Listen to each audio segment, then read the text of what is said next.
Vamos ver aqui mistérios que a Shonen Jump esconde do canal WJB Ensaios. Vamos. Os mangakás têm uma carga de trabalho exaustiva.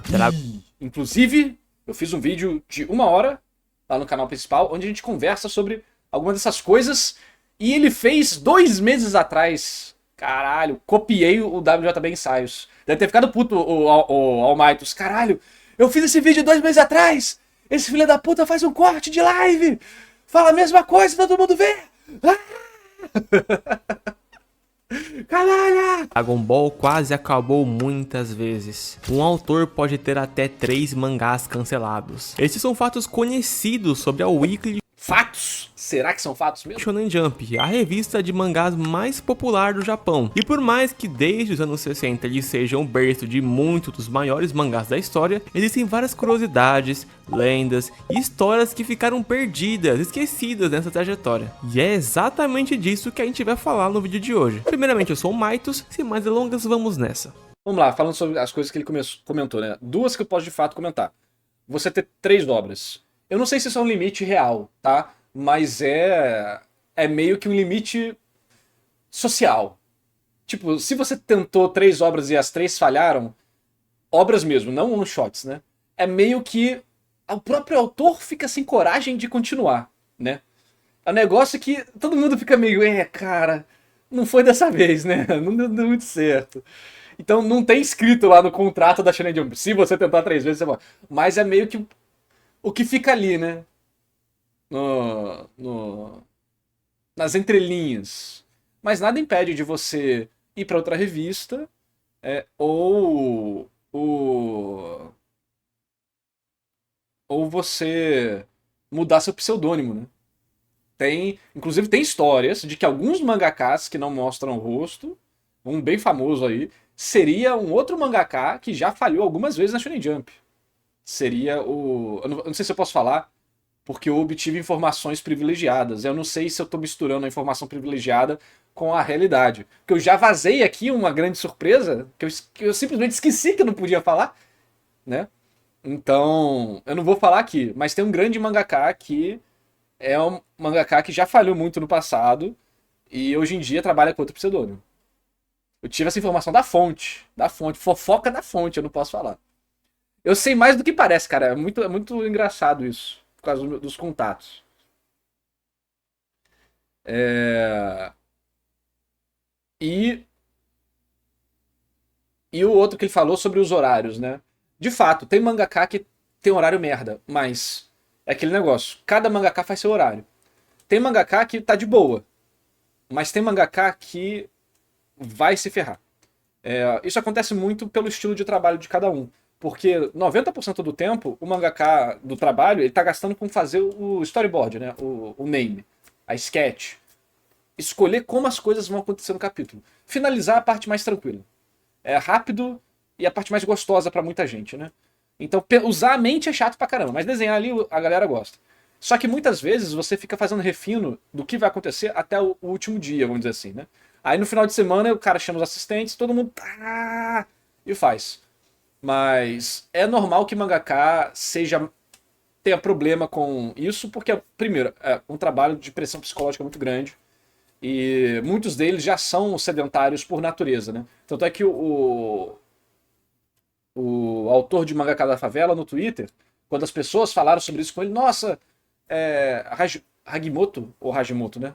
Ah, o seu trabalho, nossa, mangaka tá sendo escravizado, não sei o que, vocês têm que ir no médico. Ele falou, não, é verdade. Só que é meio que a gente que não gosta, né? A gente é deles. Tipo, é uma pessoa, ninguém gosta de ir no médico, porra. Eu sei que você fica doente, não vai no médico e fala, vai passar. Vai passar, vai passar. Entendeu? Aí ele fala, não, mas a gente, tipo, é normal, nós somos nerds, né? A gente já tem uma predisposição a ser meio sedentário, né? Então, não é como se fosse obrigatório fazer isso, mas eles fazem pela natureza, né? De quem tá trabalhando ali. Então é um negócio complexo. É um negócio complexo. Então você vai ter mangakas que tem horários mais pesados, horários e mangakas que conseguem administrar melhor o tema. Mas conversando com eles, não eles falam, mano, não quero ir no médico não, mano. Para com essa porra, me deixa aqui. Entendeu? Ah, não, é isso, eu tô fazendo mangá, eu quero fazer mangá o dia inteiro. É uma maratona, né? Você tá lá na competição. Pra gente entender isso, temos que falar de um nome importantíssimo, Yasuaki Kita, autor de Makuhari e Kenka Shobai. Esse cara é um dos autores mais polêmicos e boca aberta da história da Weekly Shonen Jump. Ele tinha a fama de ser um fofoqueiro sem limites. Durante uma palestra lá para 2006, na Universidade Waseda, Kita revelou que foi diretamente responsável por sugerir a introdução de batalhas de cartas como um elemento central do mangá Yu-Gi-Oh! No começo do mangá, lá em 97, ele não tinha um foco exato em card game, e sim como um tipo de antologia de jogos perigosos e apostas malucas, inclusive com constantes tentativas de interação com o público em seus encadernados. No entanto, o Kita achava que o mangá deveria ter conceitos mais sólidos, e pediu uma conversa com ele através do seu editor, que na época era o mesmo que Takahashi. Com muita frequência, o Kita criticava a forma que o mangá abordava estratégia, alegando que o Takahashi não sabia criar conflito baseado em lógica e planejamento. E não sabe mesmo não, é um conflito muito mais emocional, né? Para ele, a solução do autor nos jogos era sempre vista como o poder da amizade, e na opinião de Kita, isso gerava qualquer peso que poderia acontecer nos jogos seguintes. E foi então, na crítica, em algumas reclamações, que Kita pegou alguns volumes de Kaiji de Nobuyuki O cara brabo, né? Também a referência, né? Gold. Fukumoto e entregou eles para Takahashi, destacando o primeiro arco da obra, onde acontece um jogo de apostas muito louco no navio, utilizando um sistema de cartas, pontuação, reviravoltas e coisas que abatiam de fato o psicológico dos personagens. Lá em 97, o Yu enfrentava um risco de cancelamento, então Takahashi aceitou de bom grado a recomendação, porém ela teve um efeito inesperado. Porque na palestra que eu citei anteriormente, o Kita afirmou que... É uma curiosidade, antes de saber o que ele vai falar. É normal que alguns mangakas conversem, tá? E conversar com o editor, que é o mesmo editor do outro. Esse tipo de coisa acontece. Por exemplo, o Kurumada ajudou... Não sei se foi um mangá de beisebol, não sei se foi Kinnikuman, não sei se foram os dois, o Almighty pode me corrigir no chat, mas basicamente um mangá tava com dificuldade no ranking, aí ele falou, Kurumada Sensei, o que eu posso fazer e tal? Ele falou, faz o inimigo virar aliado. E o aliado virar inimigo. E o cara fez isso na história e bum, Feliz aniversário, Narras, e boa noite. Valeu, JP, tamo junto. Obrigado a todo mundo que deu parabéns aí no chat também, que tá aparecendo, né? E teve vários autores, né, que essas conversas acontecem. E a gente acha que o mangaka, ele vive num buraco, não fala com ninguém, né? Mas... Foi Kinnikuman mesmo? Então, mas esse tipo de coisa acontece, né? Esse tipo de contato, conversa. Até porque no final do ano você tem a festa da Shonen Jump, né? Até com fraternização de todo mundo. Abre aspas, ele pegou a pior parte como referência e ignorou todo o resto. Fecha aspas. Uma vez que no volume 8 da obra, Takahashi criou um arco onde Yugi e seus amigos embarcam em um navio rumo à Ilha dos Duelistas. E Oi, narrador, limpei a bunda tão forte que assou meu cu kkkk. Você acha melhor usar lencinho umedecido por um tempo ou continua no papel que passa? Cara, eu acho que você deveria saber usar os utensílios corretos para fazer suas necessidades. Não deveria precisar da minha ajuda. Então, vou pedir para você refletir. Um sistema parecido com o Kaiji. E é realmente só o sistema que parece. Só isso mesmo. Takahashi manteve a mesmíssima mecânica sem aprofundar o aspecto psicológico e estratégico, que estava na obra de Fukumoto. Coisa que deixou Kita bem puto na época. Ok, você manteve o navio, você manteve as estrelas, mas e o resto? Só ignorou mesmo. Mas mesmo sem intenção, o Kita acabou contribuindo para a guinada de Yu-Gi-Oh! Rumo ao... Precisa cortar não, Maunix, esse aí pode deixar. Sucesso. Com esse arco, o mangá... Mas se ficarem de sacanagem, você corta. Ficou perfeitamente consolidado como um card game e sobreviveu na Jump, o que também, por consequência, pavimentou o caminho para ser uma das franquias mais lucrativas do mundo. Então, se nós devemos duas pessoas ao sucesso, Kita Yasuaki, Nobuyuki Fukumoto. É isso. Desde o começo da publicação de Death Note em 2003, a verdadeira identidade de Tsukumi Ohba, roteirista da obra, foi alvo de muitas especulações. Como ele nunca revelou absolutamente nada de informação pessoal e nem permitiu que sua foto fosse sequer divulgada, muitos fãs acreditam que Ohba na verdade seja um autor veterano, mas usando um pseudônimo. Quando Death Note começou, a Shueisha apresentou ele como um autor novo. Ele teria decidido se tornar mangaka após levar um rascunho para a Shueisha e receber muitos elogios. Esse rascunho chamou a atenção de Koji Yoshida, editor responsável pelo artista Takeshi Obata, que na época trabalhava em Hikari no Go, resultando na criação da One Shot Death Note, que foi lançada em agosto de 2003 e gerou um sucesso estrondoso ao longo da obra que vocês já estão cansados de saber. O nome Oba Tsugumi foi inspirado no boxeador Oba Masao. Esse pseudônimo foi escolhido para gerar uma sensação de neutralidade do gênero. E tem até uma teoria que o nome foi um trocadilho com Obatsugumi, um termo que é usado para referir a autores da Shonen Jump cujos mangás são frequentemente rejeitados pela equipe editorial. Mas dentre as milhares de teorias que sempre existiram, a mais popular sugere que Oba seja Hiroshi Gamo, o autor de Totemo Luckman. Essa hipótese começou a ganhar muita força lá para 2005, quando um dos responsáveis pela fundação da Gainax, Toshio Okada, mais conhecido como Otaking, durante o Japan Otaka Awards, declarou ter ouvido de um editor que ambos eram a mesma pessoa. Mais tarde ele reforçou essa alegação, afirmando ter ouvido de algumas fontes. E a pergunta surge para você na hora: ok, quem que então seriam essas fontes? Ah, olha só, Yasuaki Kita, o boca aberta Eu não posso falar nada sobre esse caso. de novo. Então eu vou ficar quieto, ok? Só vou assistir. E se você bem lembra da palestra que a gente citou no começo do vídeo, ele diz também uma coisa bem importante, porque quando perguntado sobre Oba, ele falou isso aqui. Damon Hiroshi-san desu né? E só essa frase já inflamou muito as teorias e discussões da época, já que desde o início ele já sabia sua identidade. E como já se não fosse o bastante, lá para 2006, durante o programa de rádio Makoto no Psyche Seinen Dan, que promovia a adaptação cinematográfica de Death Note, o escritor Yoshikazu Takeuchi, autor de Perfect Blue, afirmou que Oba era de fato um autor veterano e renomado. Mas jogando fora as fofocas, dentro do mangá tem vários indícios que podem provar essa conexão. A começar aqui no capítulo 1. Bom que não sou só eu que vazo coisa, né? A galera direto vaza as paradas. Que bom que eu não sou o único culpado por esse tipo de coisa. Death Note, por exemplo, o colégio onde Light Yagami estuda se chama Gamou Seminar, o que pode ser interpretado como uma referência direta ao nome do autor. E outra coisa bem curiosa é que os storyboards de Oba trazem um traço bem semelhante com o de Gamou. E Bakuman, mangá sobre fazer mangás, trazem elementos que homenageiam Luckman, mangá do Hiroshi Gamo. Desde, por exemplo, o Luckman em pessoa fazer uma aparição às escondidas no Não, Monix, eu não vazei nada sobre isso. Tô falando que eu vazei o negócio da viagem.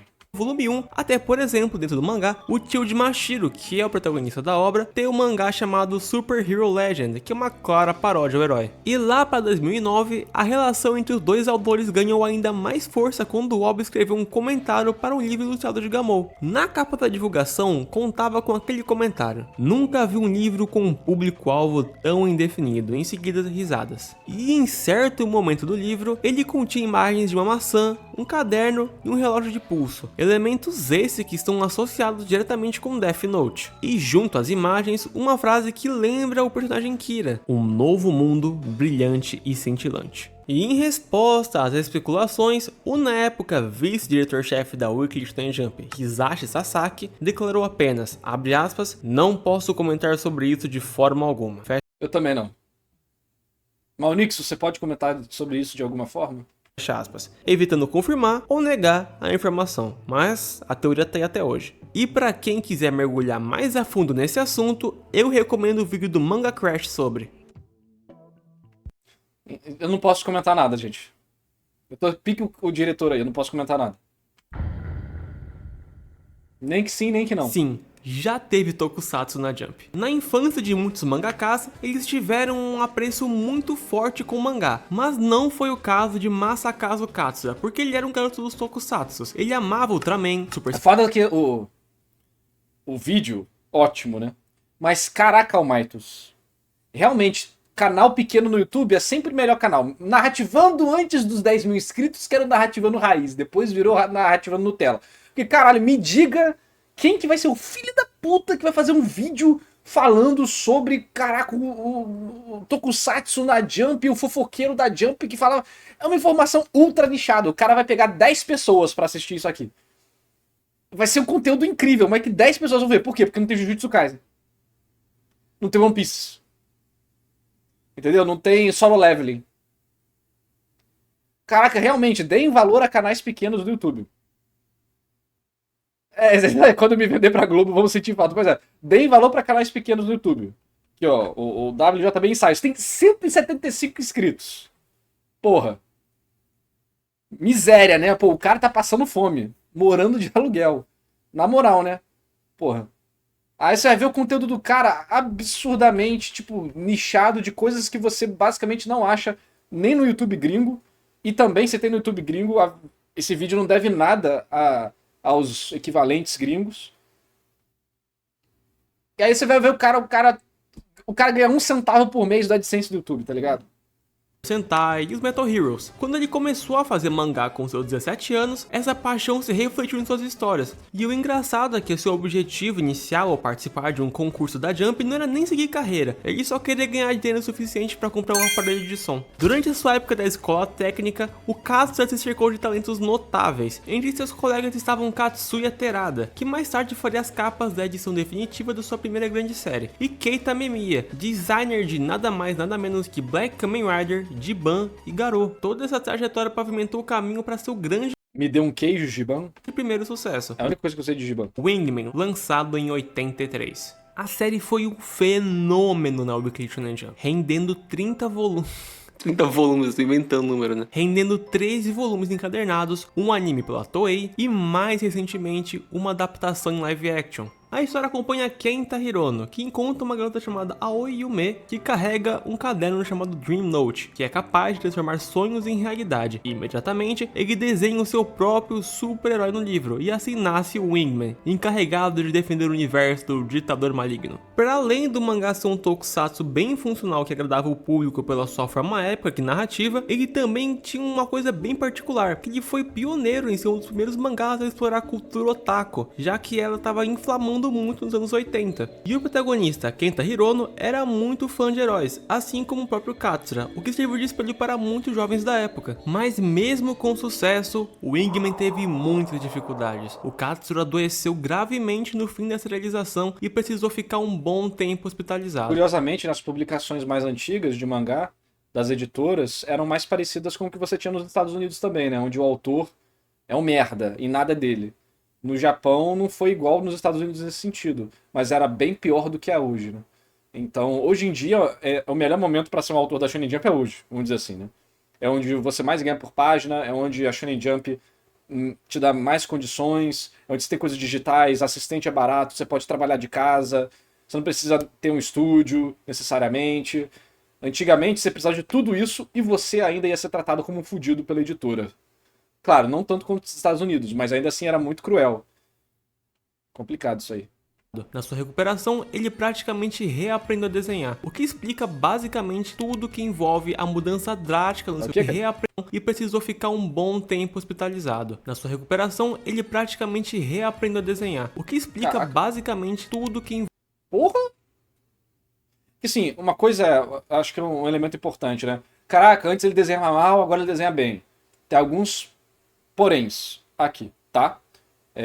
Primeiro, no passado, você tinha o estilo da época, ok? Então, assim como daqui 30, 40 anos vão olhar para os nossos mangás de forma estranha, muitas pessoas olham para o mangá dos anos 80 de forma estranha, certo? E outra coisa, os mangás antigamente tinham traços especialmente simplificados porque a produção deles era mais difícil.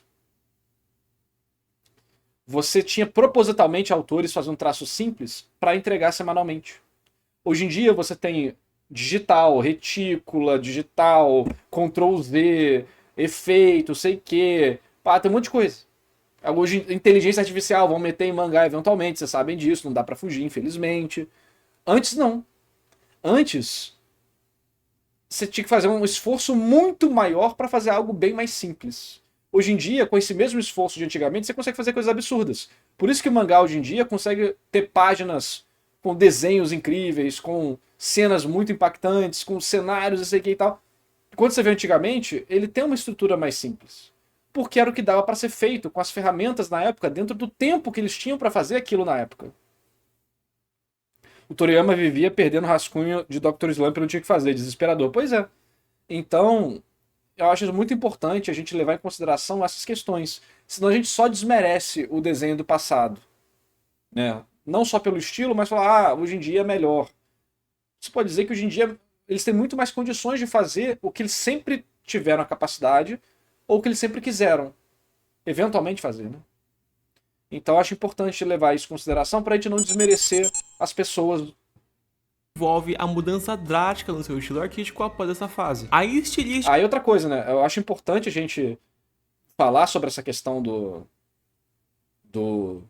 passado, porque senão a gente começa a desmerecer coisas, por exemplo, você pega o Tezuka. Por que ele usava o Star System? O Star System é quando você usa os personagens como atores. É literalmente o mesmo personagem em visual, interpretando papéis diferentes, mas normalmente são papéis arquetípicos daquele personagem.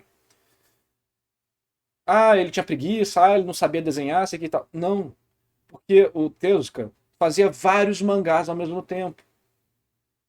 E os personagens serem atores e interpretarem arquétipos específicos facilitava a compreensão dos assistentes dele, de como você tinha que desenhar aquele personagem, facilitava a compreensão do público, do que aquele personagem significava, facilitava a produção de propaganda, de material, design guideline, entendeu? Então você vai ver que autores que usam Star System são autores que têm muitas obras, às vezes ao mesmo tempo. O Hiro Mashima de Fairy Tail teve época que ele publicava 2 obras diferentes, 2 obras mais um one shot, e ele usava Star System também. O Kurumada fez várias obras diferentes, também usou o Star System. Então normalmente isso acontece com autores que têm muito volume de obras diferentes, né? E aí você fala, cara, imagina o cara fazendo 3 one-shots, 4 one-shots, mais uma série, mais 2 séries, desenhando com várias equipes diferentes, supervisionando a adaptação de anime, sei que e tal. Aí o cara desenvolveu um sistema para facilitar tudo isso. E hoje em dia a pessoa olha e tira sarro.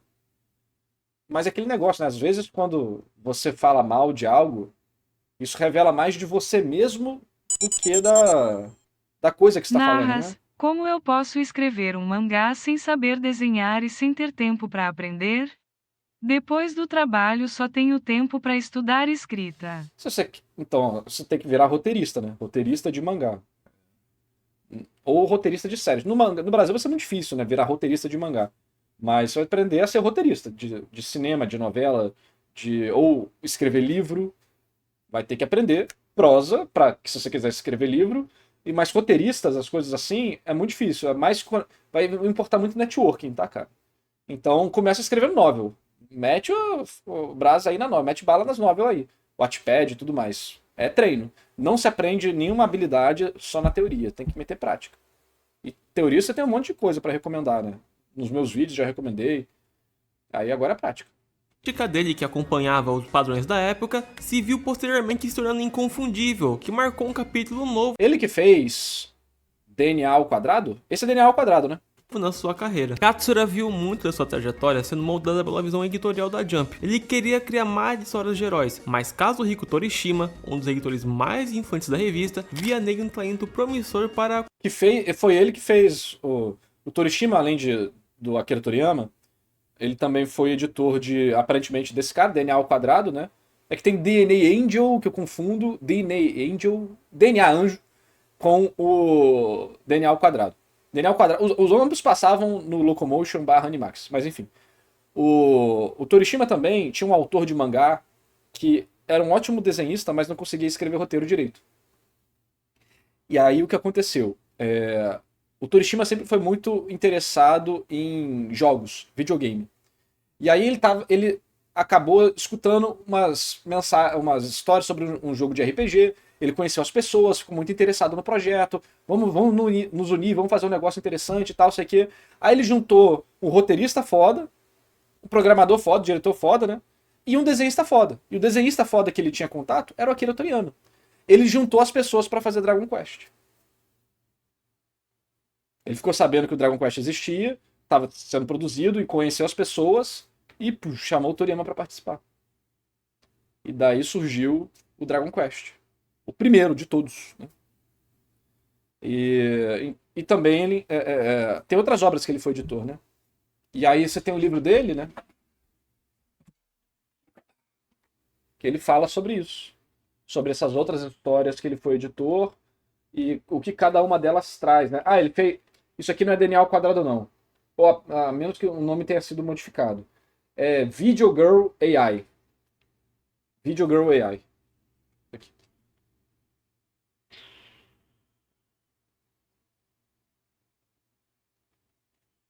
É os dois?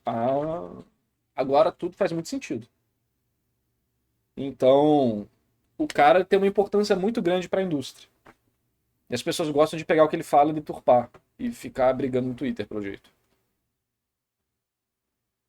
Comédias românticas, coisa que, pra infelicidade dele, era verdade, o que acabou fornecendo 2 clássicos instantâneos para a revista, e o apresentou pro mundo como um dos melhores mangakas de romance. E o cara não gostava. Aqui ele fala que o autor não queria fazer romance, mas o Torishima falou, você é bom em romance, sei que e tal. Como que ele descobriu isso? Ele falou o seguinte, vamos fazer uma história diferente. E aí o cara, não sei se o Torishima mandou ele assistir um filme, ou o cara foi assistir um filme. Ele assistiu um filme americano de romance. E ele falou, mano, eu tive uma ideia de fazer isso, o que você acha? O Torishima falou, bora. E aí surgiu o Video Girl AI. É Video Girl AI, né? Porque AI é amor, né? Só que AI também é Artificial Intelligence. E no caso, a mulher sai de dentro do computador. Sacou? O nome dela é AI. E você vai encontrar isso em várias histórias onde AI vai ser... Né? Kizuna AI, uma das... A VTuber original, se eu não me engano, né? Kizuna AI. Kizuna de laço, AI de amor e de inteligência artificial. Ela sai do VHS, pois é. É computador, tipo... Eu não lembro direito, mas é do aparelho tecnológico. Do monitor ali da vida, sei lá. A gente nem faz ideia, mas 2 irmãos lendários marcaram presença na Shonen Jump, Tetsuya e Akio Chiba. O primeiro, renomado por Ashita no Joe, publicou o mangá Moça na Jump enquanto trabalhava simultaneamente na sua obra-prima na Shonen Magazine, lá em 69. Já Akio começou como assistente do irmão e estreou na Monthly Shonen Jump com a one-shot Gambara Nakucha, que fez tanto sucesso que se transformou na série de beisebol Captain. Pouco tempo depois ele lançou Playball, na versão semanal da Jump, utilizando os mesmos personagens de Captain. Enquanto a série mensal explorava a fase do ginásio, a publicação semanal retratava os tempos do colégio. Para exemplo de comparação, seria como se a fase adulta e criança do Goku fossem publicadas ao mesmo tempo. É muito estranho, né? Enquanto muitos mangás esportivos da época exageravam nas técnicas ou traziam elementos românticos para atrair público, Captain e Playball se destacavam por ter um tom mais realista. O Akio capturava o esforço genuíno dos jogadores, o que conquistou uma legião de fãs, mas infelizmente a sua trajetória teve um desfecho trágico. Akio tirou a sua própria vida em 1984, com 41 anos, se lançando de um táxi em movimento. Caralho. Os motivos são incertos, mas muitos atribuem a sua morte a uma combinação de um estresse excessivo de trabalho e transtornos psicológicos, uma vez que Akio era bipolar. No livro em que conta sua trajetória, Tetsuya Chiba compartilhou memórias pessoais sobre o irmão. Confessou... Não foi a esposa do autor de Ashita no Joe que foi sequestrada pela máfia? Não teve uma parada assim? Algum mangaka teve a esposa sequestrada pela máfia chinesa. Não tem uma história muito doida assim? Vale um vídeo, hein? que não poderia continuar Champ, o último mangá em vida do irmão, pois sentia que jamais conseguiria reproduzir o estilo de Akio. Em outro momento, ele revelou um arrependimento. Ele nunca elogiou seu irmão em vida, pois durante uma festa nos tempos de glória de Captain Playball, um editor teria soltado que Akio havia superado Tetsuya, deixando evidente uma rivalidade entre irmãos que no fundo se admiravam profundamente. Caralho. F. Pesou o clima. Masami Kurumada é muito popular aqui no Brasil pelo clássico Saint Seiya, mas o que muita gente não sabe é que 10 anos atrás, lá em 76, o autor estava fazendo história com o mangá de boxe Ring ni Kakeru. Acontece que com o final de Joe, lá em 73, muitos leitores ficaram em abstinência. O prédio atual da Jump, dizem as más línguas, que foi construído só com o lucro de Ring ni Kakeru. Tanto é que o Kurumada fala, esse prédio é meu. Esse prédio é meu, eu construí esse prédio. E acabou que Ring ni Kakeru surgiu no momento perfeito para conquistar esse público. A história do mangá acompanha o jovem boxeador Ryuji Takane, que com a sua força de vontade e coragem, sonha em tornar-se um campeão mundial de boxe. A sinopse parece simples, mas conforme a história desenrola, Ryuji e sua galerinha enfrentam ninjas, nazistas, deuses gregos e até mesmo Jesus Cristo em pessoa. Cara, teve até as partes muito engraçadas. Que os caras vão atrás, né, acho que eu vi o Maito falando. Eles vão atrás de recrutar os melhores boxeadores. Aí eles vão numa prisão. Aí tem um cara com a suástica deste tamanho. E eles recrutam o cara pra lutar contra os japoneses lá. Muito engraçado. Jesus Cristo, mano. Tem o cara da KKK dos Estados Unidos, pois é. Eu vi um vídeo seu falando disso, uma live, sei lá. Vai todo mundo na porrada, né? Cara, na porrada. Mas... É porque o Kurumada, ele falou sobre isso, né? Ele falava, eu nunca conseguiria fazer uma história de boxe como Ashita no Joe. Mais centrada, realista e tal. Então, se eu quisesse me destacar, eu teria que exagerar. E assim ele criou, basicamente, o esporte fantasioso, né? E aí os personagens tinham golpes, né? Que eram socos e chutes, mas super elevados. Na verdade, já tinha um esporte fantasioso. O mangá de beisebol que ele inspirou, que era, porra, era sangue voando, cabeça, o cara fazia a cachoeira de corpos, mas era de beisebol, né? Aí eu acho que ele pegou aquilo e deu uma estrutura familiar que a gente conhece até hoje. Dos campeonatos, do time. Aí ele pegou o esquema de protagonistas de Super Sentai, né, e Tokusatsu, e fez o time dos protagonistas, cada um com uma cor, e sei que. E aí ele pegou vários elementos e reuniu eles para criar a estrutura base que a gente tem hoje em dia, né? E aí Ring Nikakero estourou muito, né? Estourou demais. E foi aí que, novamente, é muito difícil achar quem criou algo, fez pela primeira vez. Mas quando eu falo criar, é que tipo, ele sedimentou isso como um elemento mercadológico que vai ser copiado pro resto da vida, né? O nome dos golpes, né? Você gritar o nome do golpe numa página dupla, assim. E também os golpes virarem coisas abstratas, né? Que antes os golpes eram muito bola de fogo, raio, gelo, né? Aqui não, era um golpe tipo soco demoníaco, tipo um soco demoníaco, né? Um soco demoníaco. E a página são várias rosas, assim, umas rosas e umas sombras e uma mulher num cavalo com uma foice. Você fala, que porra é essa? Virou uma parada mais abstrata, sentimental, né? Que tem um símbolo ao invés da literalidade da coisa. Então, várias coisas. Ele começou em Ring Nikakero e foi evoluindo, né? E depois sedimenta mais ainda em Cavaleiro do Zodíaco e por aí vai.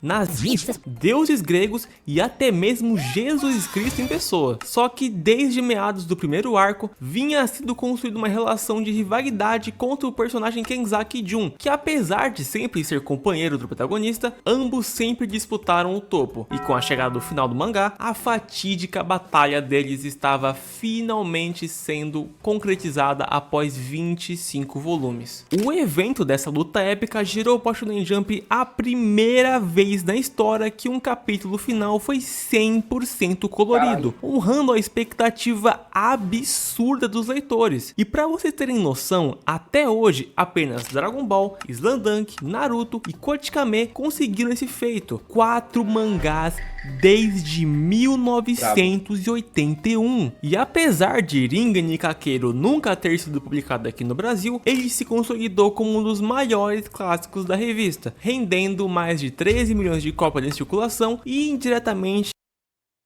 nos anos 80, né? Perceba o impacto e o tamanho. Valeu, Carl Dias, tamo junto. Obrigado Feliz aniversário, Narras. Feliz aniversário. Criando o efeito dominó que possibilitou Jojo existir. Mas isso aí é história para outro vídeo. Então o vídeo vai ficando por aqui. Essas foram as curiosidades e esperamos... Possibilitou todos os mangás existirem depois, né? Porque senão a Shonen Jump se pá nem tava aqui ainda. Se não tivesse tido essa onda de lucro absurdo, explosivo, que botou ela na frontline dos mangás Shonen. Que você tenha gostado. Lembrando que aqui na descrição você pode acessar todo... O cara bota bibliografia, mano. Eu não faço isso, não. Foda-se, a fonte sou eu. A garantia sou eu. Todos os links e fontes que remetem a todo o conteúdo que falamos aqui nesse vídeo. E antes de mais nada, eu já aviso que esse aqui é um canal secundário, o WJB Ensaios. Então, aqui na descrição já tá o link do nosso canal. Por que não tem mais inscritos? Porque o cara tá falando de fofoca asiática dos anos 70, 80, porra. Que brasileiro médio vai querer escutar a gente? Só gente maluca igual a gente aqui na live que tem interesse nisso, porra. Então já mandei o link aí dele no chat, se inscrevam lá no canal. o WJB. Se inscrevam lá, pois nós comentamos os capítulos da Jump semanalmente e lançamos podcasts bem Eu participei de um dos capítulos, inclusive, dos podcasts falando sobre um capítulo da Jump. sobre as mais diversas obras. Deixem um like, se inscrevam no canal e também esperem Eu até esqueci que era pra ver o vídeo 1.25x. Tem noção. entrevistas, já que no algoritmo antigo do nosso canal principal acaba se perdendo. Então é legal ter aqui pra manter certinho, enfim, aguardem. É isso, gente. Muito obrigado, e é porque é, Bom. e é mesmo, e ver, e jor, e como diria o Whindersson Nunes, até o próximo vídeo, no WJB Insights. Mano, esse final é muito autista, mano, desculpa. Ele sempre termina assim, cara. Mas é muito autista. Eu não entendo até hoje de onde veio essa porra. Ai, ai. Enfim, bom vídeo. Muito bom, muito bom. Desandou no final do vídeo. Pô, no final ficou uma merda.